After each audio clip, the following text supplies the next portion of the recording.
organizamos e pensamos em montar esse Grandhound, a ideia era de nós divulgarmos um pouco sobre o serviço da Comissão de Medicamentos, para que a gente não tenha uma ideia de que seja só um serviço castrador de prescrição, e talvez o serviço tenha um papel de extrema importância sobre todas as nossas atividades médicas dentro do hospital. Eu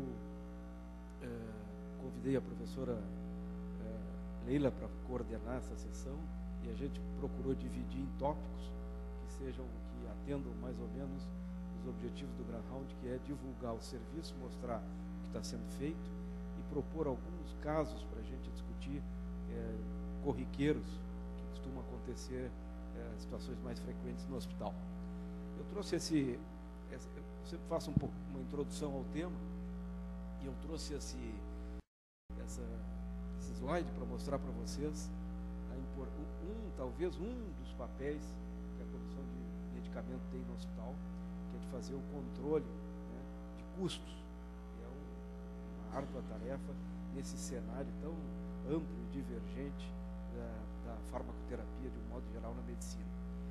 A revista Forbes, eu não coloquei ali a data, mas foi ano passado, em 2010, publicou esse artigo das drogas mais caras no mundo.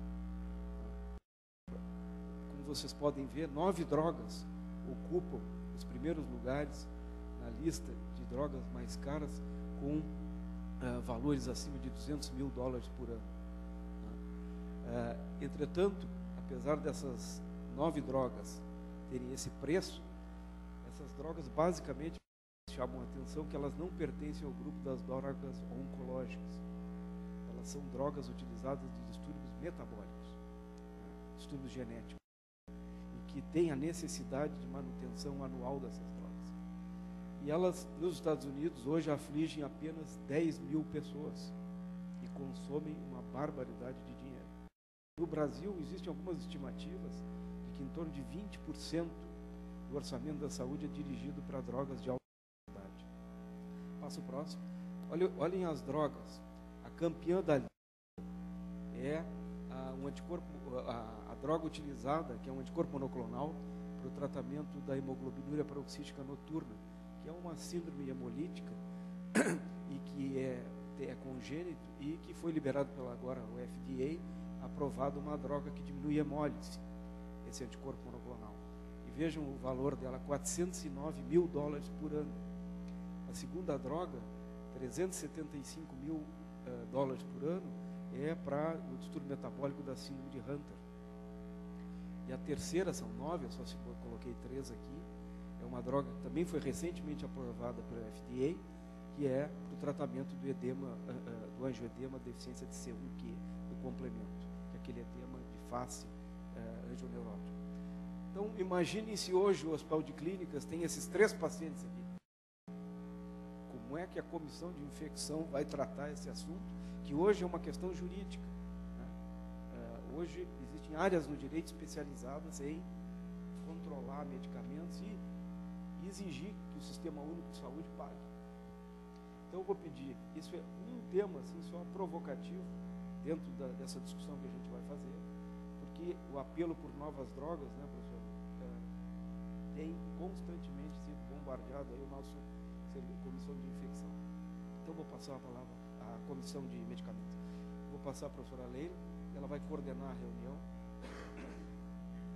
Bom dia a todos. Então, eu gostaria de agradecer a oportunidade de trazer esse tema muito relevante para o nosso dia a dia. E, então, nós vamos fazer uma abordagem inicial, mostrando, de modo geral, como a comissão funciona, alguns aspectos mais específicos e que são importantes para os prescritores e que refletem na assistência como um todo. E também outros aspectos do uso seguro, que também são muito importantes em termos de assistência e estão diretamente relacionados ao uso racional de medicamentos. E tudo isso que o professor Nazi falou, né? Pensando nesses cursos, a gente tem que cada vez mais usar racionalmente o armamentário terapêutico disponível. Então, nós vamos começar com a apresentação da doutora Maria Angélica Pires Ferreira, que é uma das médicas executivas da Comissão de Medicamentos, e depois o Dr. Guilherme Sander, que também é médico executivo da Comedi.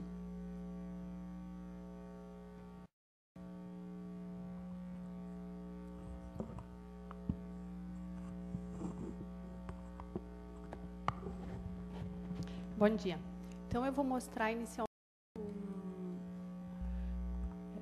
a nossa política estabelecida pela Comissão de Medicamentos, um pouco do funcionamento, né? E depois vou mostrar algumas estatísticas do perfil de consumo de medicamentos, que nós sabemos que há muita curiosidade a essa questão, quanto que o hospital gasta, o que a gente mais consome, né? Enfim.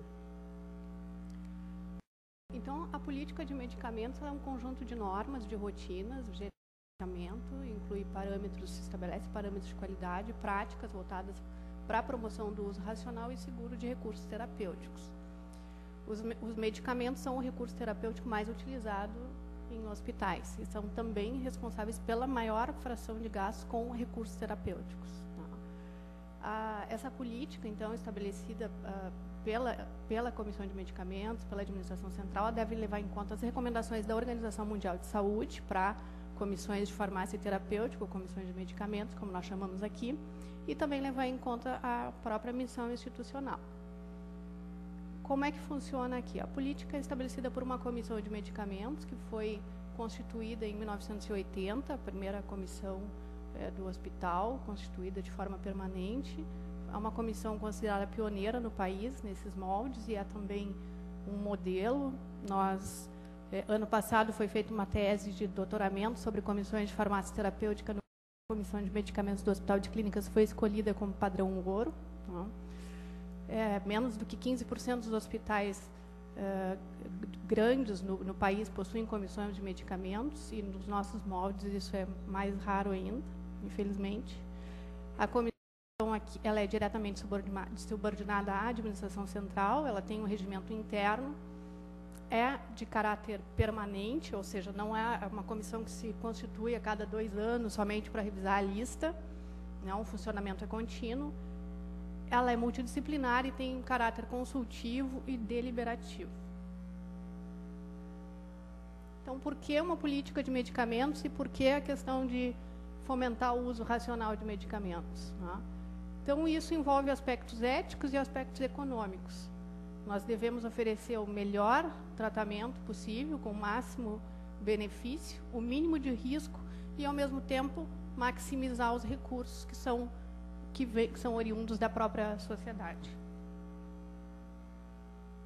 A seleção de medicamentos, então, é o primeiro aspecto, a primeira ferramenta para a promoção de uso racional de medicamentos. Isso é uma coisa estabelecida internacionalmente, né?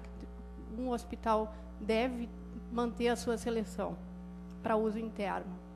Por quê? Porque a farmácia do hospital ela não tem o objetivo de reproduzir o mercado de medicamentos. Não.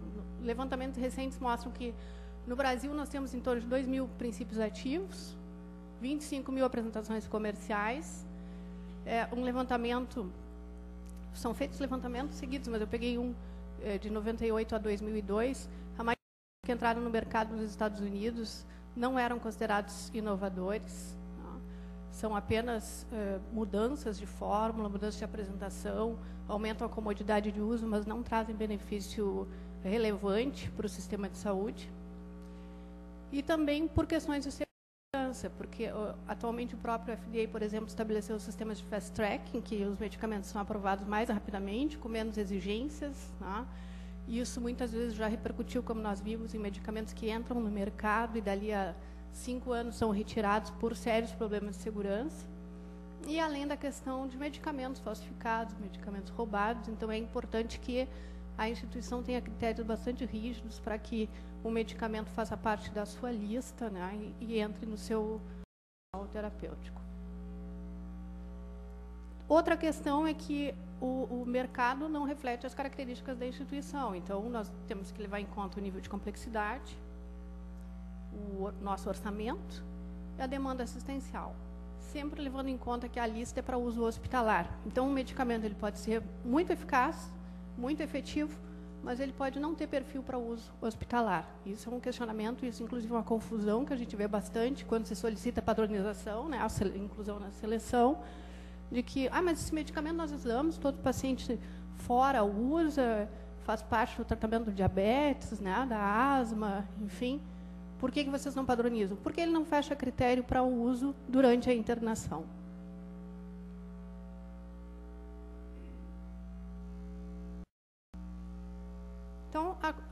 existem critérios bem estabelecidos para que se inclua um medicamento na lista.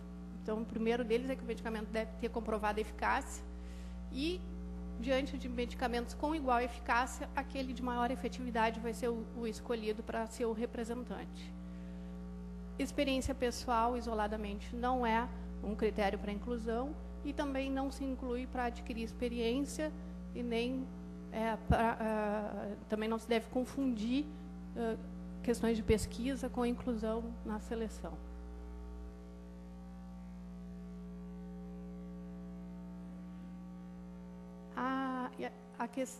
Em relação a nós termos mais de um medicamento eficaz por classe, vários medicamentos são estudados em determinada classe terapêutica, é uma questão de racionalidade manter apenas um representante. Por quê? Porque isso tem uma série de benefícios, tanto para o estoque, quanto para evitar erro, evitar desperdício de recursos, para que ter 2 medicamentos para a mesma indicação. Nós podemos também... No entanto, em algumas situações, aqui a gente tem procurado, quando o mercado oferece alguma vantagem de competitividade, às vezes se opta por deixar 2 opções. De forma geral, se evita os medicamentos em associação, tipo losartan mais hidroclorotiazida. Se prefere sempre o medicamento isolado. Isso melhora a titulação de dose, diminui o custo dos medicamentos, enfim, tem uma série de benefícios. Se limita o número de apresentações, se escolhe aquelas apresentações que têm maior possibilidade de aproveitamento e também facilita estoque, reduz erro, enfim. Todos esses critérios são critérios que são estabelecidos internacionalmente. A nomenclatura genérica é uma característica importante da lista do Hospital de Clínicas. Desde o começo, a lista foi definida como uma lista que não seleciona marca. Isso repercute tanto na prescrição, quanto repercute também na aquisição de medicamentos. Uma vez se selecionando o princípio ativo, a partir daí vai para o serviço de farmácia, serviço de compras, parecer técnico, se vão incluir aqueles medicamentos que têm condições de participar da licitação, mas não necessariamente determinadas marcas. O medicamento tendo todas as questões legais, sendo aprovado e recebendo um parecer positivo, ele pode participar de uma licitação e pode ser adquirido. Uma outra característica aqui da nossa lista é que ela está presente também em formato eletrônico e em formato impresso, o manualzinho. O manual é editado a cada 2 anos. Bom, não adianta nada termos uma seleção se não tivermos uma política de cumprimento, de seguimento dessa seleção. E o que se faz para tentar manter isso? Se exige justificativa para a aquisição de não selecionados. O não selecionado, medicamento fora da lista, só é adquirido em situações especiais, situações quando não se pode substituir por uma alternativa. Se usa o critério da intercambiabilidade, ou seja, substitui sempre que possível por uma alternativa selecionada para o paciente internado. Na falta de medicamentos, às vezes acontece desabastecimento por N motivos, desabastecimento do mercado, se procura que o substituto atenda a critérios semelhantes. E a atualização da lista é feita em fluxo contínuo e é colaborativa, porque se não for uma lista atualizada, se não for uma lista útil, ela não vai ser adequadamente seguida. Esse é o parecer referente à solicitação de inclusão na seleção de medicamentos. O parecer é padronizado, os pareceres são feitos pelos médicos da comissão e levam em conta, além da justificativa do solicitante, análise das referências encaminhadas. É feita uma busca adicional de evidências pelo parecerista, que define também a estratégia de busca, para que se faça uma busca imparcial. O medicamento atualmente utilizado para a situação clínica deve ser reconhecido e essas comparações devem ser feitas, então, com a alternativa que nós temos, quando possível. A situação regulatória do medicamento no Brasil é considerada. Sempre que possível, se vai atrás de dados de segurança pós-comercialização e não apenas daqueles que são feitos, que são disponíveis em ensaios clínicos, e se faz uma avaliação de custo. Com base nisso tudo, o parecerista faz uma recomendação em relação a incluir ou não incluir, isso é votado em reunião. Eu fiz aqui uma amostra dos... Nós tivemos, nos últimos anos, uma redução no número de solicitações de inclusão na lista. Nós, até recentemente, tínhamos, até 2005, a média de solicitações de inclusão era superior a 15, 17, ultimamente tem ficado em torno de 8, 9 por ano. Então, eu peguei, assim, dos últimos anos, o total de solicitações foram 28, de 2009 até agora.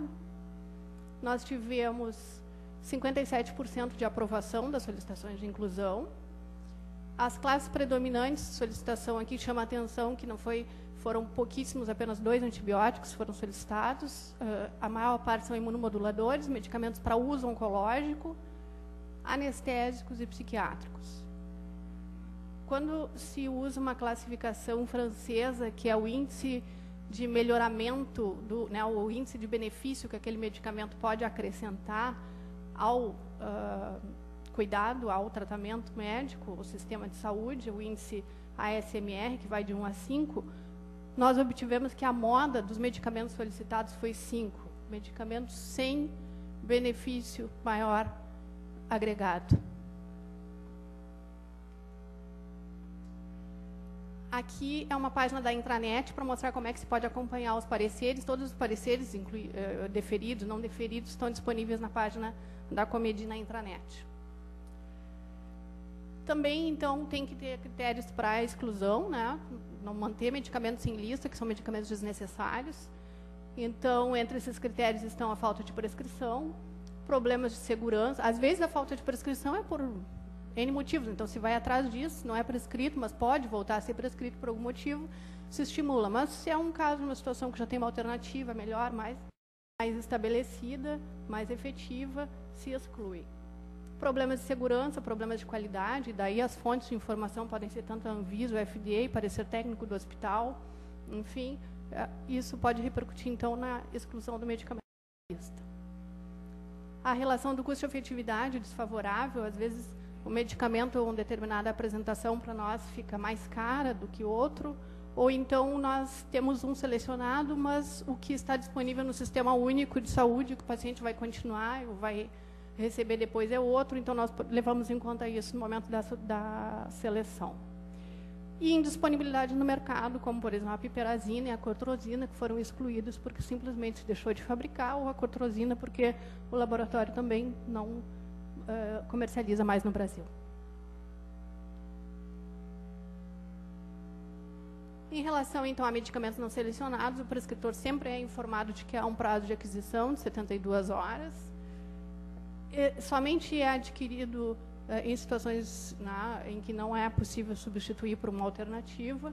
Medicamentos de muito alto custo se encaminha também para uma autorização adicional pela administração central, ou medicamentos importados. Serviço de farmácia, ele gera a solicitação de compra, que deve conter uma lista de dados, sempre lembrando que as solicitações de compra de medicamentos que não pertencem à lista são todas auditadas pelo TCU. Né? Então, é uma justificativa, é uma questão legal. Nós não podemos sair comprando medicamentos ao nosso bel prazer, porque queremos, isso tem que ser bem documentado. E, felizmente, a taxa de prescrição de não selecionados no Hospital de Clínicas é bastante boa, bastante confortável, menos do que 1% do total de prescrições. Sendo que a meta recomendada é que se mantenha em menos do que 5% do total de prescrições. Isso dá uma ideia da abrangência da lista, né, e do segmento. Bom, outras ferramentas além da lista, se usa a prescrição eletrônica, ela é uma prática voltada para a segurança e para o gerenciamento de medicamentos. Através dela, então, nós podemos obter uma série de relatórios, perfil de uso, a curva ABC, nós podemos, então, definir quais são os medicamentos de maior custo, mais prescritos, enfim. Se possibilita a avaliação de prescrição online, que é feita pelas comissões tanto de medicamento quanto de infecção, monitoramento e auditorias. Os protocolos, tanto os protocolos assistenciais do Hospital de Clínicas, tem na comissão de medicamentos, na comissão de infecção, fortes aliados no sentido de que nós podemos fazer o segmento, então, cada vez que há a prescrição de determinados medicamentos que constam em protocolos, nós podemos ver se eles estão de acordo. Então, tem medicamentos como alteplase, terlipressina, determinados oncológicos, nós sabemos, nós temos a certeza que só são utilizados em situações de protocolos. Recomendações de uso da Comedi, qual é a diferença? Elas partem do medicamento e não da situação clínica. Então, nós temos recomendações de uso que constam já na prescrição para uma série de medicamentos, desde vancomicina, anfotericina B, enfim, mas também para rituximab, anfotericinas lipídicas, voriconazol, enfim, tem uma série de medicamentos e que ali se define quais os critérios para a autorização do medicamento e quais a melhor forma de utilizar. Também usamos na avaliação de prescrição os protocolos e diretrizes clínicas do Ministério da Saúde. E também, muitas vezes, cruzamos os dados com as autorizações de procedimentos de alto custo que o paciente tem ao fazer, por exemplo, quimioterapia no ambulatório. Aqui é um exemplo de uma recomendações para utilização de vancomicina que esse documento abre, é uma produção técnica da Comedi e abre no momento que o médico vai prescrever a vancomicina. Isso foi feito a partir do momento que se identificou anos atrás um excesso de uso de teicoplanina por reações adversas à vanco. E daí se viu que, na verdade, o problema estava no mau uso da vanco. Restrições de uso, então, são definidas. Nós temos mais de 50 medicamentos aqui que são sujeitos a restrições de uso, significa que existe necessidade justificativa para que sejam usados. Tá? Essa avaliação e liberação é feita por médico executivo das comissões de medicamento e infecção. Em situações de divergências, tanto comissão de infecção, administração central e comitê de ética podem ser envolvidos. Mas, felizmente, são poucas as situações em que nós precisamos recorrer a essas outras instâncias. O uso de antimicrobianos, então, a política é estabelecida em conjunto com a comissão de infecção e tuberculostáticos são acompanhados pelos serviços de pneumologia. Aqui é um exemplo de uma restrição de uso em que o objetivo é mostrar que não é somente, como disse o professor Naz, a questão de castrar, mas sim de dar alternativas, às vezes mais custo-efetivas, mais compatíveis com a nossa realidade. E, às vezes, até com o bem-estar do paciente. Então, aqui eu dei um exemplo, esse é bem de agora de manhã, né? É uma prescrição de anfotericina B complexo lipídico, em que havia uma suspeita de cândida resistente a fluconazol em hemocultura, e a sugestão da comissão foi, então, que se substituísse por mequinocandina, considerada eficaz para essa situação, e que o custo diário, a diferença de custo diário vai dar em torno de R$ 1.500. A prostaglandina é um injetável também. Frequentemente nós vemos prescrição por mais de uma semana, enquanto que a indicação é que se use apenas na fase crítica da isquemia. Medicamentos selecionados de dispensação restrita, então atualmente nós temos essa lista, a avaliação é 24 horas, significa que a qualquer momento do dia ou da noite a comissão é acionada para avaliar a prescrição. Esses medicamentos não saem da farmácia sem haver um parecer. A avaliação é feita tanto com base na indicação como com base nos esquemas. Então, se avalia a dose, duração, enfim, todos esses aspectos. Aqui, rapidamente, não quero me estender, mas só para dizer que há uma política, né, de restrição de propaganda e amostras grátis.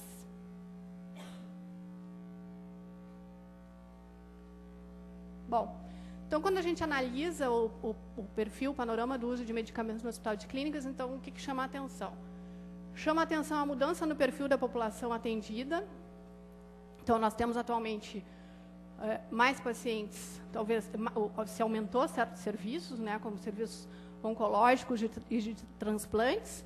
E aqui esses pacientes, eles têm, então, um segmento muito longo, tanto os pacientes oncológicos, à medida que se aumenta a sobrevida, eles ficam mais tempo em tratamento, eles consomem mais recursos.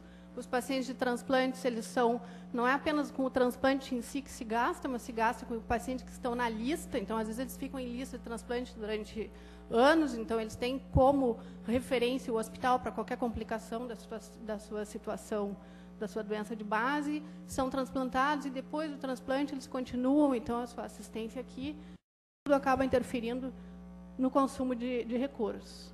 E a incorporação de tecnologias inovadoras. Essa mudança no perfil de medicamentos lançados no mercado, mudança do arsenal terapêutico. Principalmente, como mostrou o professor Nazi antes, a questão dos anticorpos monoclonais, não são nem mais os quimioterápicos, são os anticorpos monoclonais, e a questão das patentes. São medicamentos que têm patente por mais tempo, são medicamentos que são novos, que entram no mercado com preço muito alto. Não é que se use menos antibióticos, não é que se usa tanto ou quanto, mas esses medicamentos já perderam patentes, não tem tanta repercussão nos gastos como esses outros mais recentemente incluídos. Então, o que a gente vê é que a gente tem gastos crescentes com medicamentos. Atualmente, o nosso patamar está em torno de 2,5 milhões ao mês. De 2009 para cá, nós temos tido alguma estabilização. Agora, recentemente, saiu o imatinib, com o qual nós gastávamos, acho que em torno de 600 mil por mês, só com o imatinib. O imatinib está sendo adquirido pelo Ministério, distribuído pelo Ministério da Saúde, então ele saiu da nossa lista. E ele também tem ele sai por fora, né, do orçamento do hospital, porque ele é coberto. Mas, mesmo assim, nós estamos, então, nesse patamar de 2,5 milhões por mês. Isso aqui, a ideia é só mostrar como mudou o perfil dos primeiros itens da curva A. O que é curva A?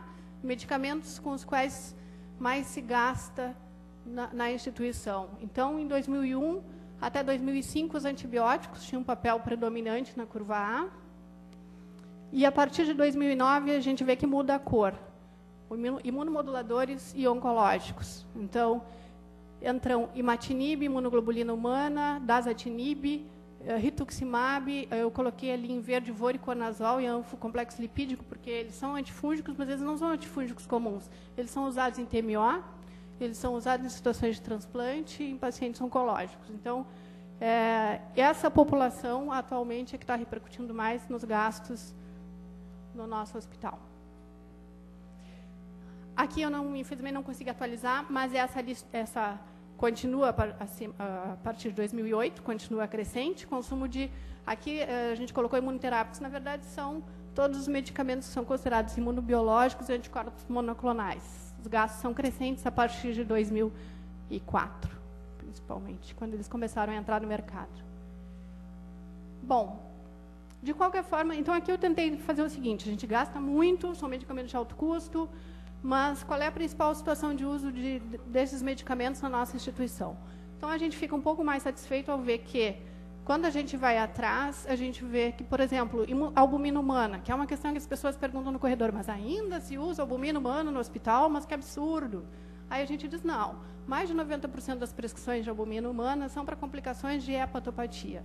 Então, o que é? Paracentese de grande volume, para prevenir hepatorrenal, ou tratamento de hepatorrenal, ou plasmaferese. Então, essas situações têm um grau de recomendação, no mínimo, B.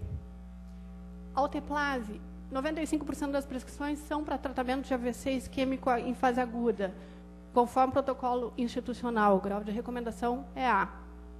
Imunoglobulina humana, o grau de recomendação é A ou B na maior parte das situações. Nós conseguimos, nos últimos 2 anos, reduzir a prescrição em síndrome de Guillain-Barré, se substituir por plasmaferese. Foi feito um estudo de custo-minimização, foi feita uma dissertação de mestrado profissionalizante, foi orientada pela professora Leila, da qual nós participamos, e que se viu que realmente era muito mais custo-efetivo fazer plasmaferese do que fazer imunoglobulina humana, sabendo que o custo do tratamento médio é em torno de 12 mil, atualmente, na dose mínima, com imunoglobulina humana. O infliximab também aqui se usa para um grau de recomendação A, que é a doença de Crohn refratária, conforme protocolo. Rituximab, linfoma não Hodgkin, com APAC, autorizado, o grau de recomendação é A. Terlipressina, sangramento por varizes esofágicas e tratamento de síndrome hepatorrenal, estritamente por, no máximo, 48 horas. E voriconazol para o tratamento de aspergilose invasiva em pacientes com alto risco para toxicidade por anfotericina B. Também o grau de recomendação é A. Nem tudo são flores, né? Esse aqui mas às vezes também porque não se consegue, a dissertação de mestrado de uma farmacêutica da UNAF, a Luciana, mostrando que 39% das prescrições da pediatria são medicamentos off-label. No entanto, isso é uma preocupação do próprio serviço de pediatria, que vem trabalhando bastante com isso, que nós sabemos que às vezes os medicamentos são off-label, mas podem ser eficazes, e nós temos o problema de os medicamentos não serem testados nessa faixa etária, né? Então, aqui realmente fica complicado a gente fazer a definição dos graus de recomendação, mas, de uma forma geral, também o serviço de pediatria vem tentando trabalhar bastante essa questão. Então, os alvos atuais, o que se trabalha bastante, além de outras coisas, né? Então, o uso excessivo de apresentações injetáveis no hospital ainda ocorre. Supressão ácida desnecessária, isso é um problema global, e infelizmente acontece aqui também.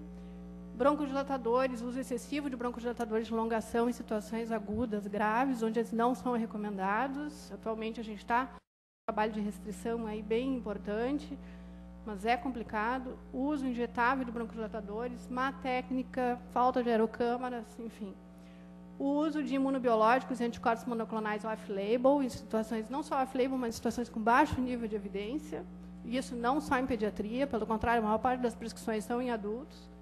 Medicamentos recentemente incluídos na seleção de medicamentos, ou seja, aqueles que, no momento que se inclui, é uma recomendação que esses medicamentos devem ser acompanhados, é um sistema de vigilância. E melhorias no sistema de prescrição eletrônica, até para reduzir erros. Então, a minha parte agora, meu colega Guilherme.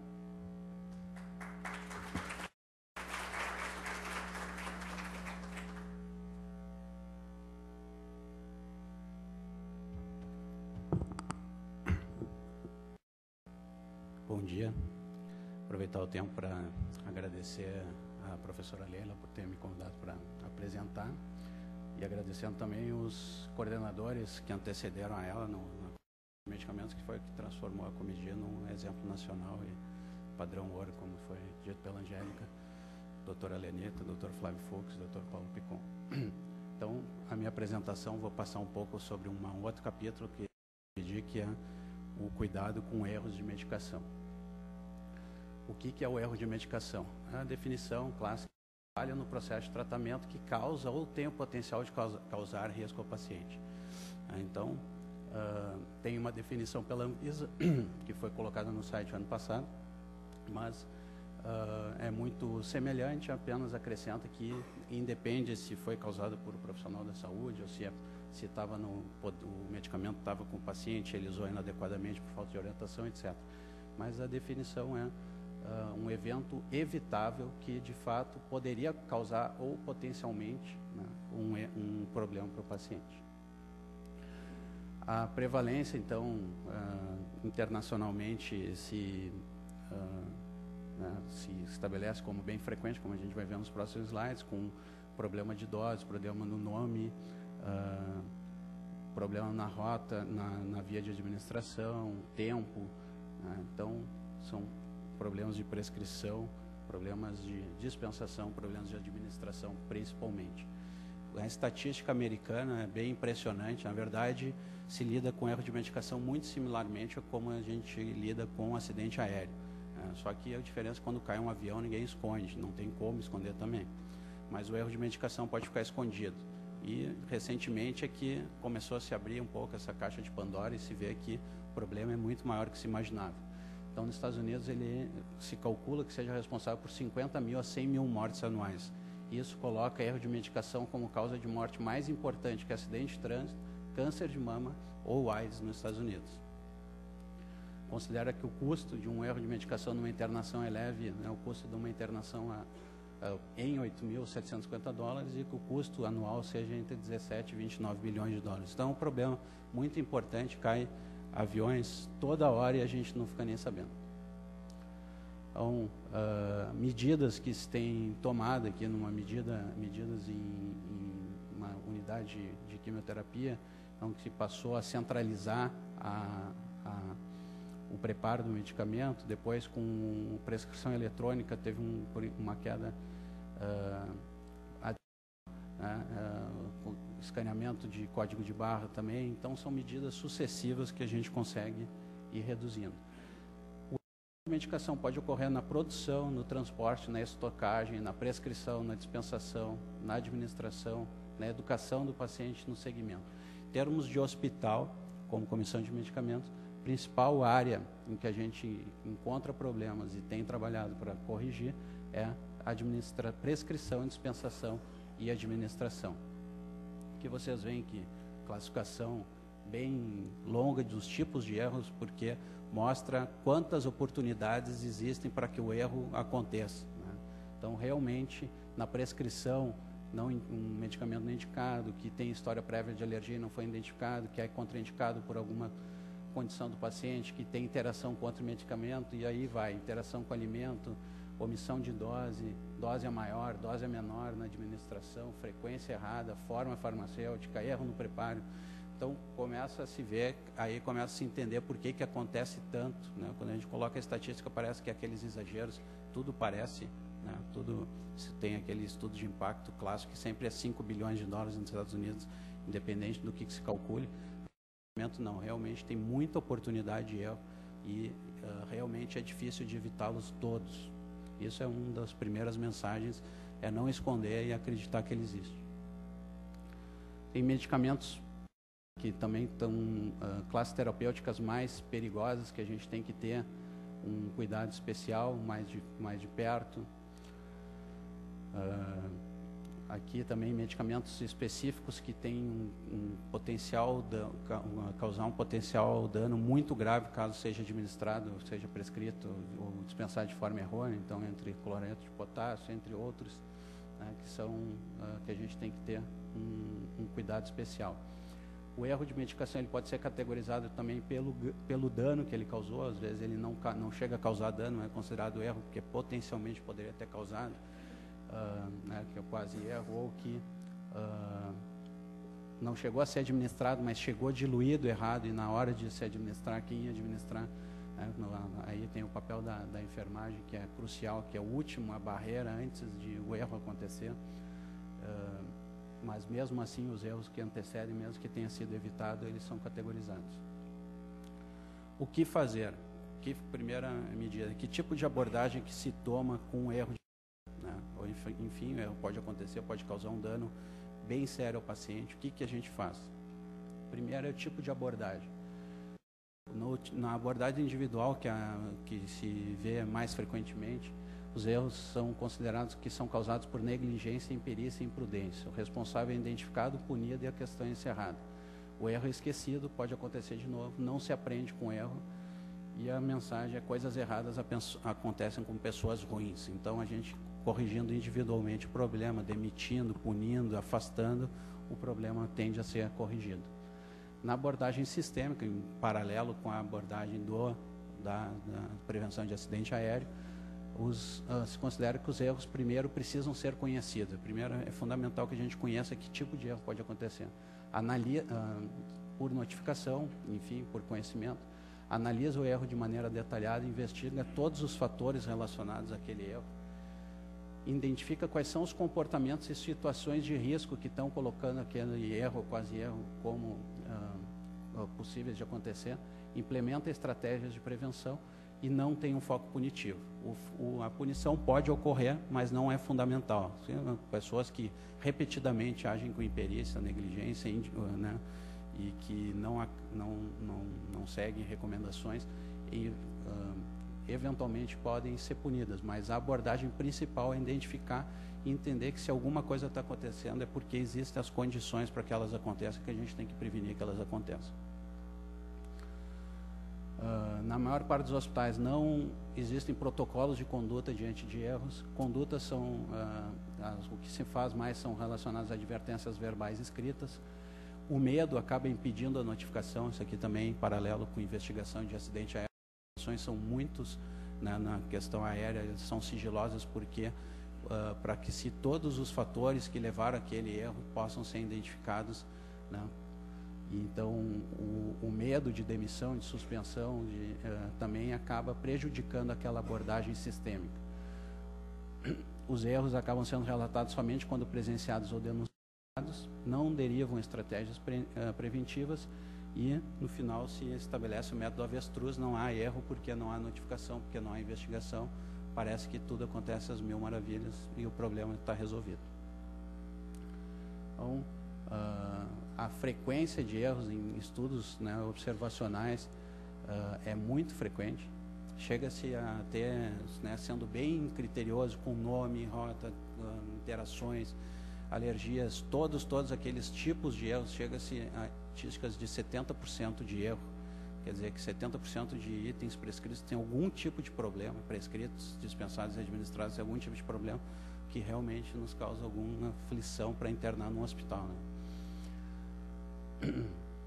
Tem erros mais leves, doses omitidas ou horário inadequado, etc.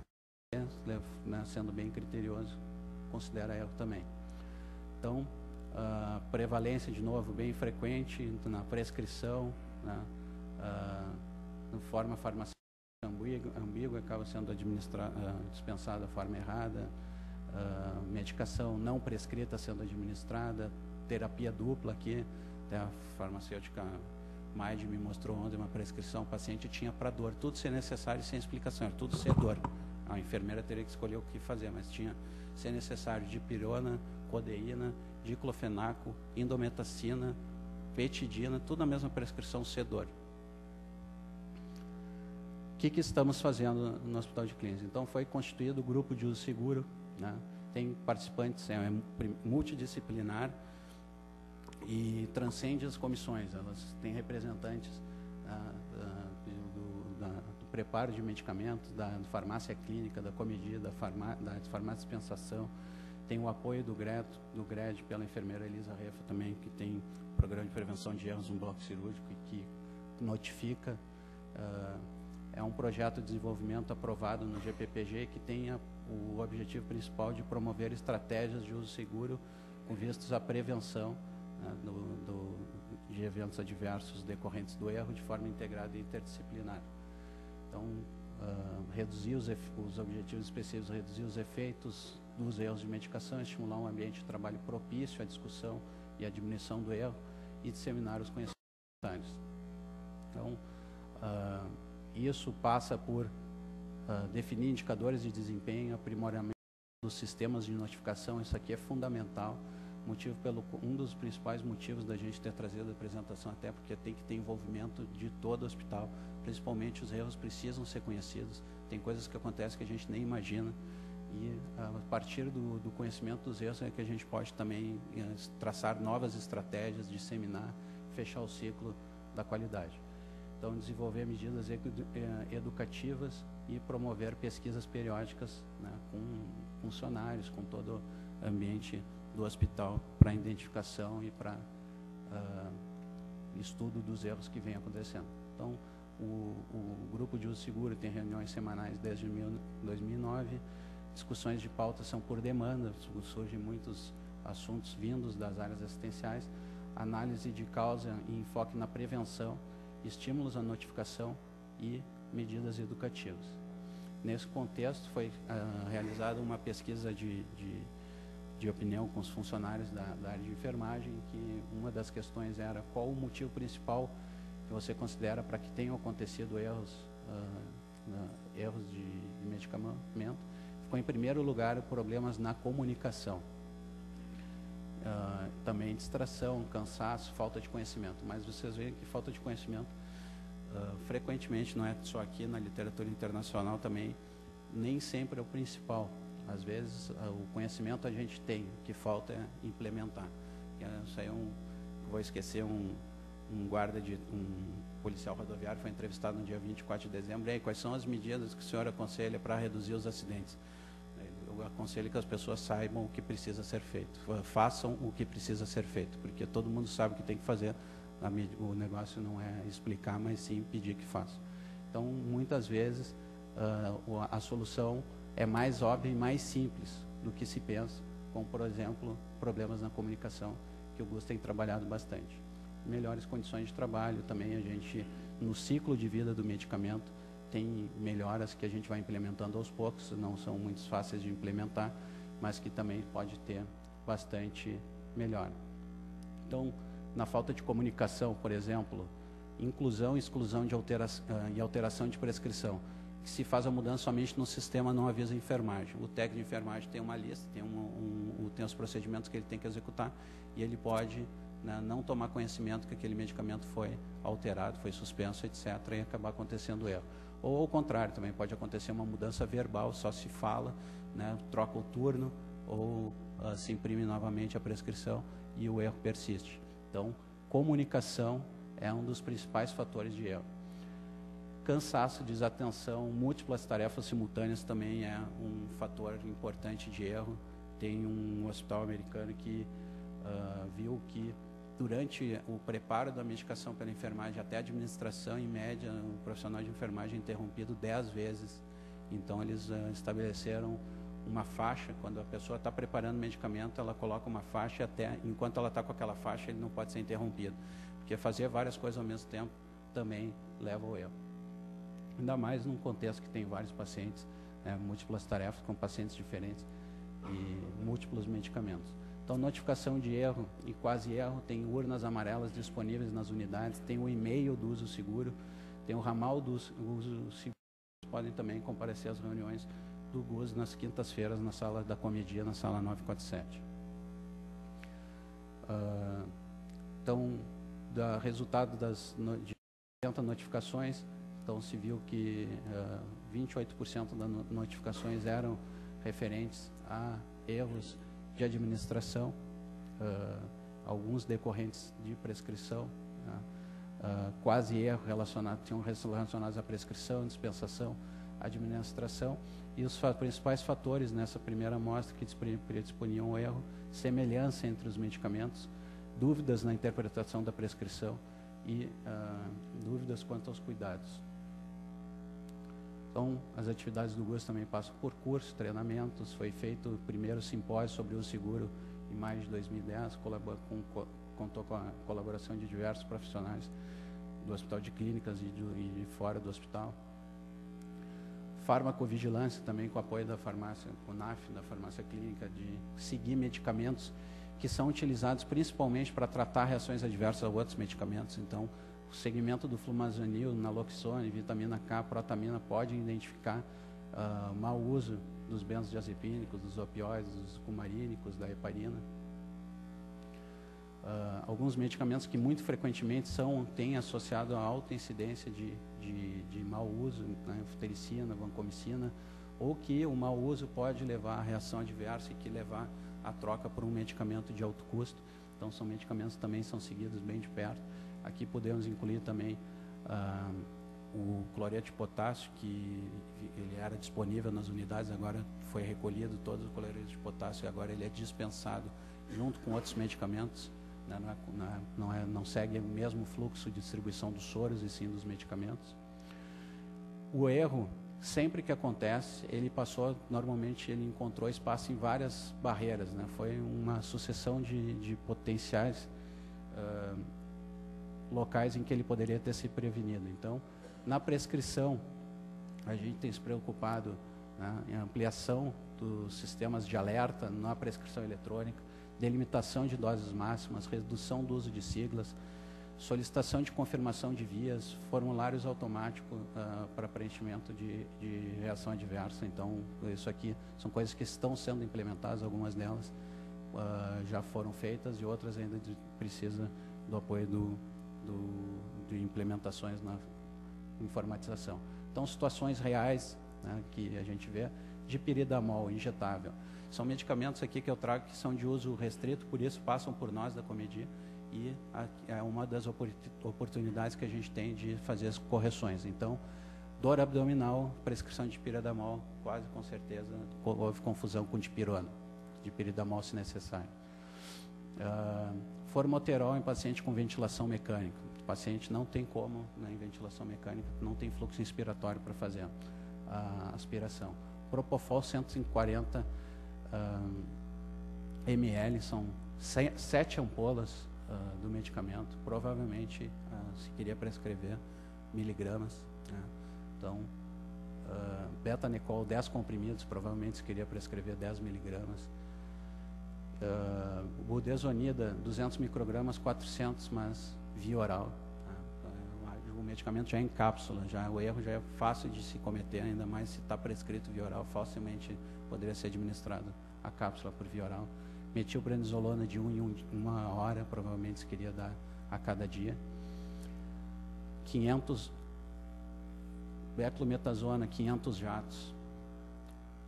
Anfotericina lipossomal, 30 miligramas, provavelmente se foi o cálculo da dose foi para anfotericina convencional, né? Anfotericina lipossomal, esse é um paciente adulto, provavelmente se calculou a dose com a anfotericina convencional. Também existe o inverso, também temos um paciente que o cálculo que fica bem mais grave, aqui fica uma subdose, mas às vezes é administrada a anfotericina convencional na dose da lipossomal, o paciente fica intoxicado. Já aconteceu mais de uma vez, infelizmente. Enoxaparina de 12 em 12 horas para profilaxia, né, a dose de anticoagulação.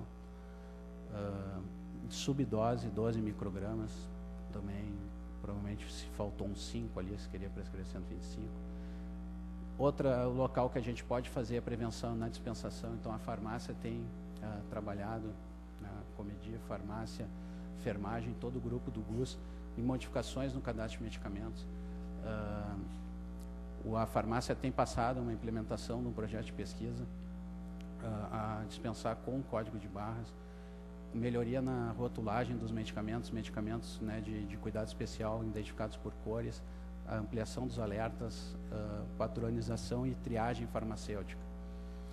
Então, se viu que com o código de barras, o índice de erros de dispensação anterior ao código de barras era 6%, baixou para 0,5%. Então, dispensação de medicamento diferente do prescrito, nome similar, etc. Quantidade. A triagem também, que é feita pelo serviço de farmácia, com 5 farmacêuticos clínicos que cuidam de áreas de mais alto risco, avaliam 8,5% das prescrições do hospital.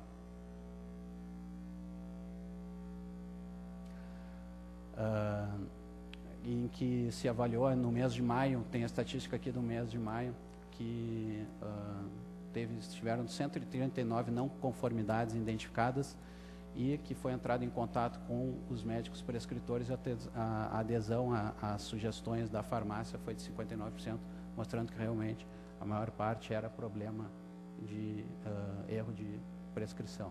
E papel da enfermagem também de adoção de procedimentos padronizados na administração, sistema de rotulagem específico também ajuda a ter mais cuidado com aqueles medicamentos de mais alto risco, sistema de código de barras em vias de implementação em algumas unidades, treinamento da enfermagem voltado ao uso seguro e a melhoria da comunicação. Então, outras intervenções específicas foi feito no anticoagulantes, opioides. E por conclusão, que a mensagem principal que a gente queria deixar é que para evitar erro nós precisamos de envolvimento, todo o corpo, todas as pessoas envolvidas, todos os funcionários do hospital têm que estar envolvidos, tem que saber que o erro existe, tem que saber que existem várias oportunidades para evitar, não é uma responsabilidade individual. Tem que ter comunicação, tem que ter uma melhor comunicação entre prescritores, enfermagem, farmácia. Se tem que ter mais atenção, né? Isso aí também é um dos problemas que dá origem a erros, é a falta de atenção. Adoção das medidas preventivas, né? Então se fecha o ciclo reconhecendo o erro, se identificando o motivo, se elaborando estratégias e que essas estratégias realmente sejam colocadas em prática e principalmente notificação. Tudo começa se a gente identifica o erro, a partir dali a gente pode estudá-lo e criar as medidas preventivas. Uma homenagem especial ao professor Roberto Amaral, que a gente gostaria que ele estivesse aqui presente. E aqui, de novo, os métodos de contato para notificação de erros no hospital, contamos com a colaboração de todos. Um agradecimento também à Maria Angélica, à Maide e à professora Anaura que contribuíram com essa apresentação. Obrigado.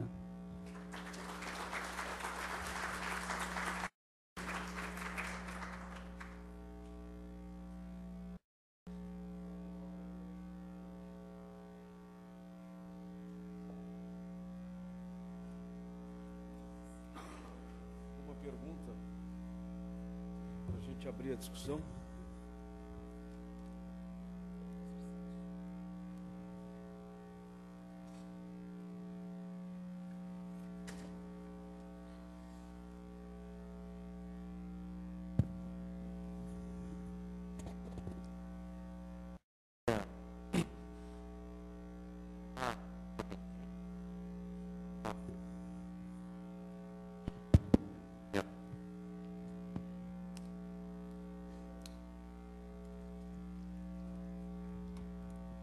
Eu queria cumprimentar a Comedi, a Comissão de Medicamentos, pelo excepcional trabalho que tem feito e principalmente agradecer o trabalho de vocês, que foi demonstrado apenas em parte hoje. A Comedi é uma comissão executiva e é utilizada como exemplo de desenvolvimento para todas as outras comissões que nós temos na VPM. A Comedi pouco nos procura e quando nos procura traz soluções. E esse é o modelo que nós procuramos exportar para as outras comissões, que parece ser muito adequado. E nós podemos ver hoje que ela não funciona só na restrição, não é? E no processo de impedir que nós façamos prescrições, mas sim na educação do processo, que nós não conseguimos fazer à beira do leito todo dia. Vimos também o processo na tentativa de evitar e de educar o processo do erro associado com o medicamento. Então, é um processo muito adequado que nós procuramos exportar para todas as outras comissões. Eu tenho uma pergunta que provavelmente não tem a ver com vocês, mas ela me preocupa muito há muitos anos, e agora principalmente. Quando nós estamos prescrevendo um medicamento, e vamos usar o exemplo da vancomicina, e por trás da prescrição da vancomicina tem um processo de compra da vancomicina. O processo que o Hospital de Clínicas usa na compra de qualquer coisa é a licitação. A licitação nem sempre ela nos garante que aquele medicamento será o mais adequado em termos de qualidade do medicamento, né? Então eu já tinha essa dúvida há muitos anos e continuo tendo, porque o processo não mudou, de que será que eu estou prescrevendo o medicamento que eu realmente quero? Eu tenho segurança de que aquele medicamento é adequado? Qual é a política da instituição? Eu talvez tenha a resposta, mas eu quero perguntar a vocês, qual é a política da instituição de garantir que aquele medicamento, ele realmente é medicamento, e é aquele medicamento que eu estou prescrevendo? Em primeiro lugar, obrigada pelas considerações do professor Sérgio em relação ao funcionamento da Comissão de Medicamentos. E reforço, então, que já foi colocado em relação à participação de todos nesse processo. Todo mundo tem seu quinhão para as coisas darem certo.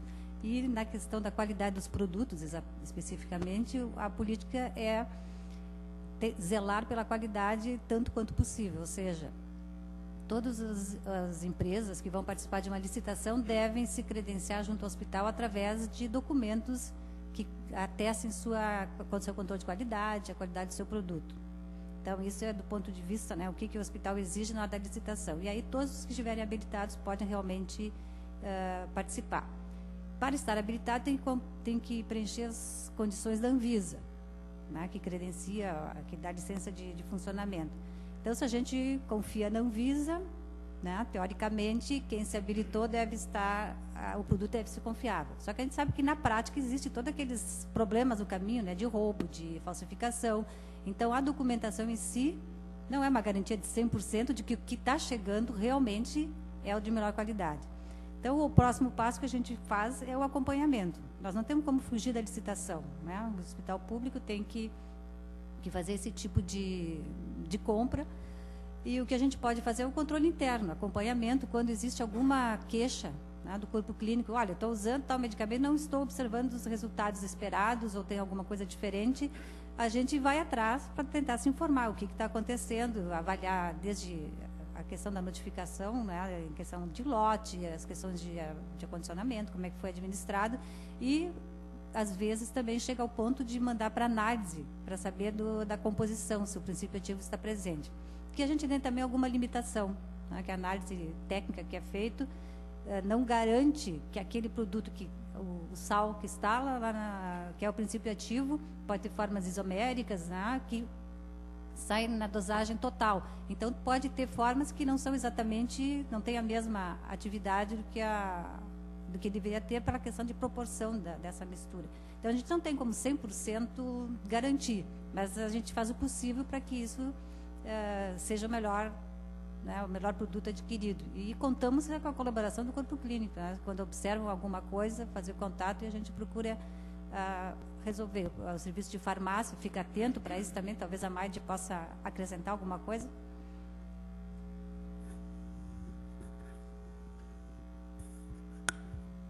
Acrescentando o que disse a professora Leila, o serviço de farmácia participa junto na elaboração do edital, onde a gente coloca as exigências, né, de legislação, que toda a empresa, a indústria farmacêutica tem que apresentar as boas práticas de fabricação.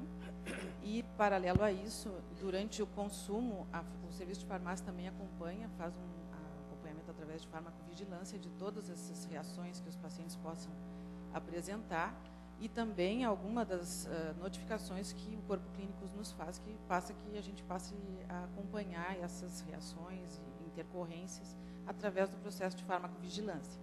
E com isso a gente também consegue montar algum processo de que suspenda a compra desse fabricante a partir dos relatos comprovados de não eficácia, né, e alguns outros problemas que possam vir a ter, inclusive até na hora do manejo, do preparo, vazamento, não só de resultados da terapêutica, como também na fase de preparo junto com a enfermagem também.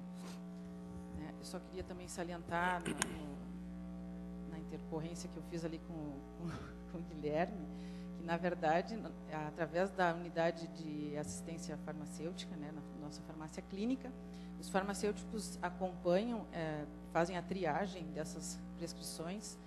Nós escolhemos aquelas unidades de pacientes mais críticos, né, de oncologia pediátrica, UTI adulto, pediátrica, etc. Então, nisso daí, a gente acompanhando todas essas prescrições, dá um percentual de 8,5%. Entretanto, dentro dessas áreas, a gente consegue verificar 75% dessas prescrições. Então, a gente consegue avaliar, fazer uma avaliação farmacêutica dessas prescrições com relação à dose e auxiliar o médico e conseguir chamar a atenção deles se houver algum caso de dose extra, excesso de dose ou a menos, né, a gente consegue salientar isso. Infelizmente, são só 8,5% de todas as prescrições. Isso talvez pudesse nos ajudar, um sistema informatizado melhor desenhado do que a gente tem disponível através do AGH, iria nos ajudar bastante a pegar intercorrências com relação à prescrição de dose excessiva. Atualmente, a gente já consegue que o sistema alerte com relação à administração por via inadequada. Isso a gente dá o alerta para o médico, mas nem sempre ele acata aquele nosso alerta de que ele prescreveu um comprimido para administrar EV. E a gente já teve um caso que foi administrado um comprimido EV aqui dentro.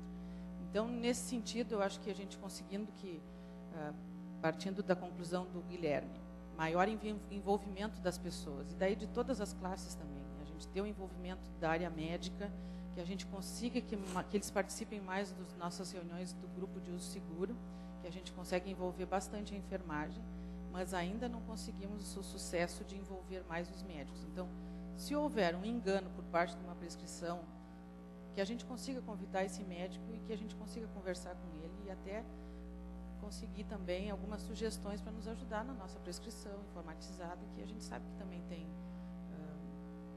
limitações que a gente pode melhorar. Obrigado. Mais alguma pergunta?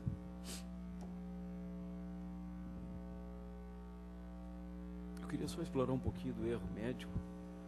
Vocês estavam falando e eu estava me lembrando da emergência, que talvez seja nesse momento a área mais crítica do hospital e cujo controle é tão precário, não só da prescrição, mas preocupa muito ali a questão da administração dos medicamentos por parte da enfermagem. E vocês têm algum controle amostral, sistemático, de erros nessas áreas mais críticas que eu vi que ela comentou ali?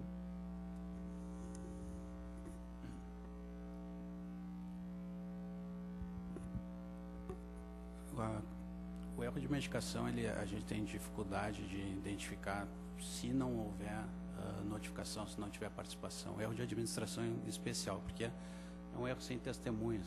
ele acontece, ele é mal diluído. Na verdade, às vezes a pessoa que fez não se deu conta. Ele pode até acontecer e ninguém ficar sabendo.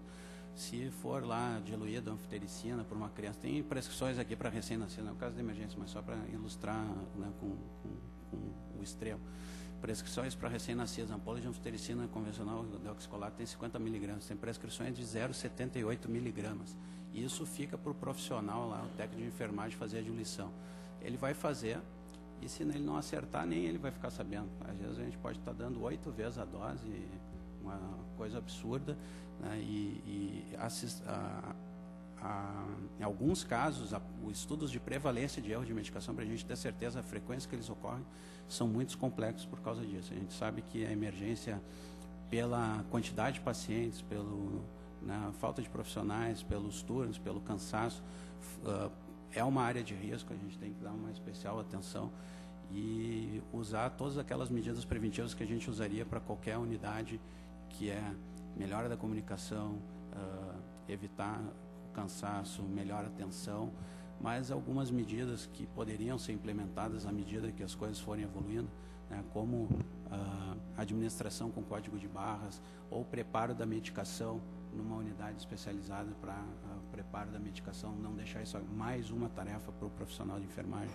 Então, são as medidas que são preconizadas para evitar o erro de maneira geral que a gente tem que adotar na emergência. Ainda tem o problema da emergência, claro, pela urgência dos casos, a necessidade de manter estoque de alguns medicamentos na própria emergência e que também é fonte de erro, né? A gente, uma farmácia centralizada, como vocês viram ali, que eu botei no início o gráfico da quimioterapia, o primeiro passo para melhorar diminuir o erro é não ter estoques locais. Isso aí aumenta muito o erro. Se há troca de medicamentos na unidade é porque tinha medicamento disponível, né? E isso aí talvez seja uma das principais peculiaridades da emergência, da gente diminuir estoques locais.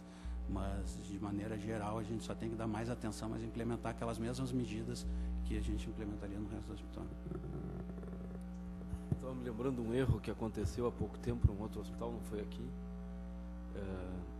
da troca de um quimioterápico que era para ser administrado intravenoso.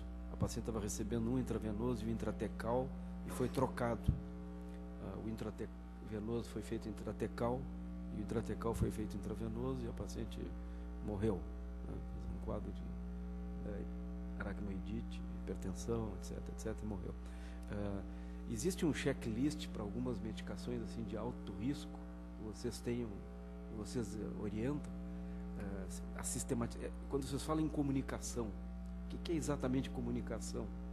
É checar alguns pontos críticos do processo? O que é exatamente a comunicação que vocês falam de melhoria? Bom, checklist para alguns medicamentos realmente existe. Por exemplo, a questão dos protocolos de administração, né? E os próprios POPs da enfermagem para uma série de medicamentos tem.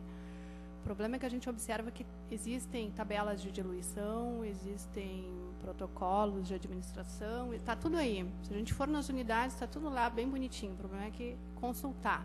O problema é consultar no momento que eu estou preparando vários medicamentos ao mesmo tempo. Às vezes até a gente observa que é até mais fácil pegar e ligar. Liga para o SIM, ou liga a uma informação que já estava ali, está disponível na área, mas que não se achou, não se encontrou, não se abriu a tabela, ou então, enfim.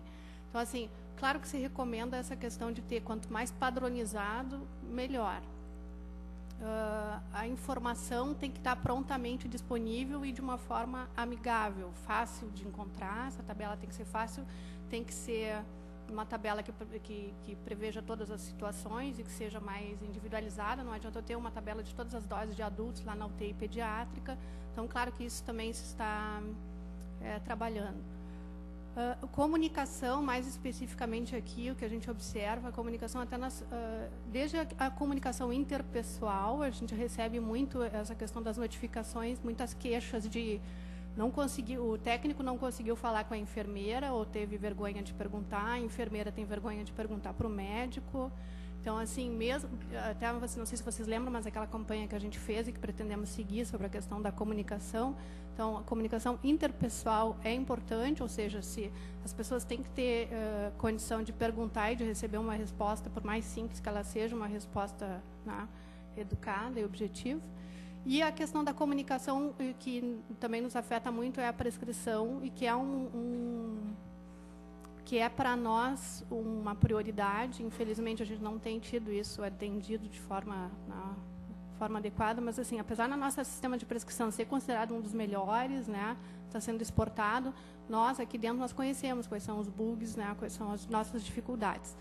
Então, a prescrição, desde questões simples, como a possibilidade de reimprimir diariamente uma prescrição, sem fazer nenhuma movimentação, isso é um problema. A questão das movimentações da prescrição, que não necessariamente repercutem, né, essa movimentação não é comunicada à enfermagem automaticamente, não é comunicada. Então, nós tivemos um caso de um erro na quimioterapia, em que a mudança da prescrição do paciente foi feita 3 dias antes. No entanto, a enfermagem tinha uma prescrição que era de 15 dias antes de quimioterapia. O paciente veio e recebeu a prescrição de 15 dias antes, porque ninguém viu que 3 dias antes a quimio dele foi suspensa. Então, assim, isso é comunicação, né? Uma série de questões. Agora, assim, o GUS, acho que é importante a gente dizer, o GUS, ele ainda carece, apesar de a gente ter trabalhado bastante, a gente carece de uma estrutura para conseguir esses dados, para conseguir notificação, para conseguir entrar nas áreas. As pessoas encaram assim, mas quem são esses que vêm de lá? Nós temos o nosso próprio programa interno, por que vocês vêm se meter aqui? Infelizmente, existe ainda essa coisa de que alguém vem aqui ver se a gente erra para nos punir ou para nos apontar. Então, é uma coisa que a gente está trabalhando lentamente, tem evoluído, a gente tem procurado ver, a gente já consegue mapear alguma coisa de algumas áreas, né?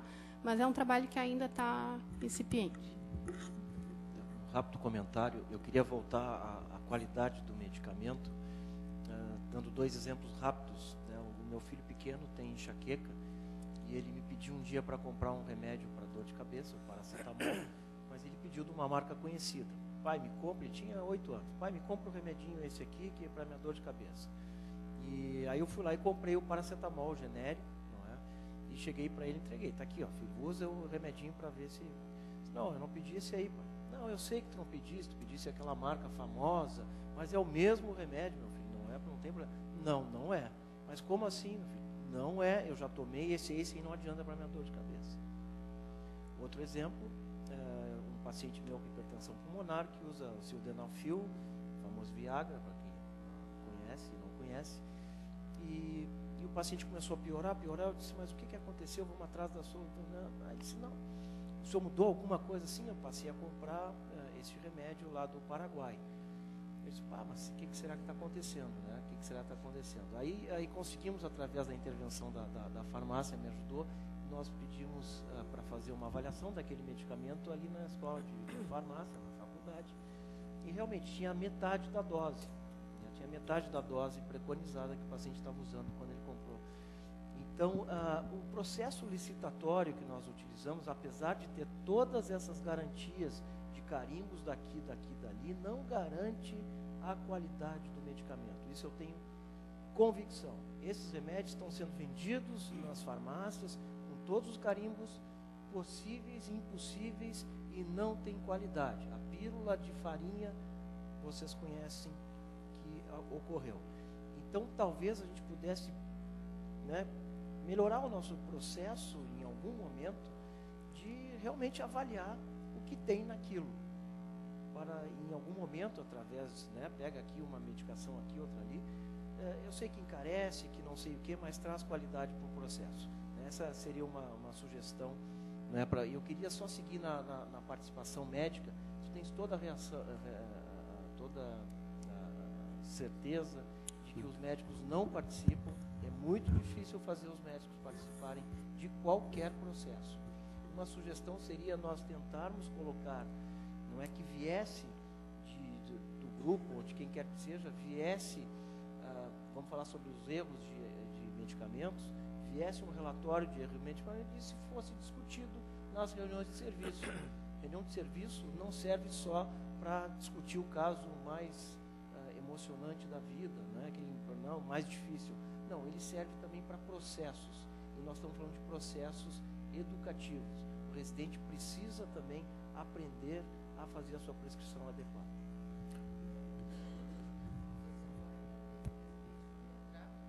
Ele participava de um curso para aprender a fazer a prescrição médica, porque ele também tem detalhes na nossa prescrição que tem que ser passados, né? E que às vezes ele aprende com o R2, o R3, enfim, e às vezes aprende até errado.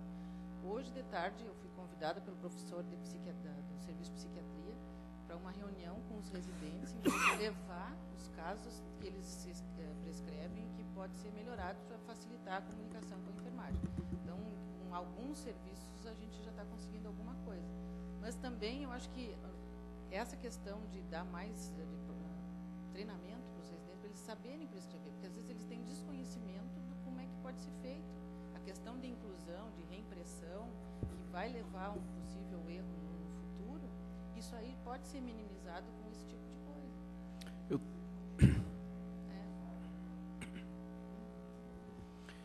Eu estou vendo aqui o pessoal da residência multidisciplinar ali. Existem vários trabalhos mostrando que no round a presença do residente da farmácia pode reduzir muito os erros de prescrição, inclusive de custo, de avaliação da eficácia das medicações, etc. Tem vários trabalhos, não sei se vocês são tem alguém da farmácia aí, da multidisciplinar, e isso é muito interessante que as equipes desenvolvam esse hábito. A UTI tinha uma época, acho que tu participasse, né? Qual é a tua experiência com o pessoal da UTI? Bom, então, falando um pouco da participação, né, do farmacêutico na discussão clínica, esse é um dos momentos, né, assim como o Guilherme já colocou ali sobre a avaliação farmacêutica da prescrição, é um momento onde o farmacêutico, e agora com a implementação da residência em alguns locais, a gente está conseguindo ampliar, né, essa atuação, onde a gente leva algumas situações relacionadas com esses erros. Mas, diariamente, no momento em que a gente faz a validação da prescrição, independente de tu estar indo no round diariamente ou não, a gente faz essas intervenções via sistema, mandando um recadinho para o médico. Então, tem várias medidas pontuais que estão sendo feitas pelos farmacêuticos e pelos residentes da residência multiprofissional integrada em saúde, que foi o programa que iniciou o ano passado aqui no hospital. Então, a gente está conseguindo ampliar um pouco mais, né, aquela avaliação farmacêutica que foi colocado na apresentação do Guilherme. Esse é o momento onde a gente faz várias considerações com relação à forma farmacêutica, a dose, as recomendações da Comedi, muitas vezes a gente leva para o round, né? Então, é a forma como a gente tem atuado mais importante, né, e que é onde a gente vê maior resultado dentro do round. Eu me lembro que a experiência foi muito interessante. Aqui na emergência a gente tem explorado o pessoal. Nós até fizemos um seminário há pouco tempo sobre a administração de medicamentos por sonda nasentérica, né, tu participaste. Eu acho que essa aproximação dos médicos com a equipe da farmácia, a Comedi, eu acho que deve minimizar esses problemas todos que a gente levantou aqui hoje.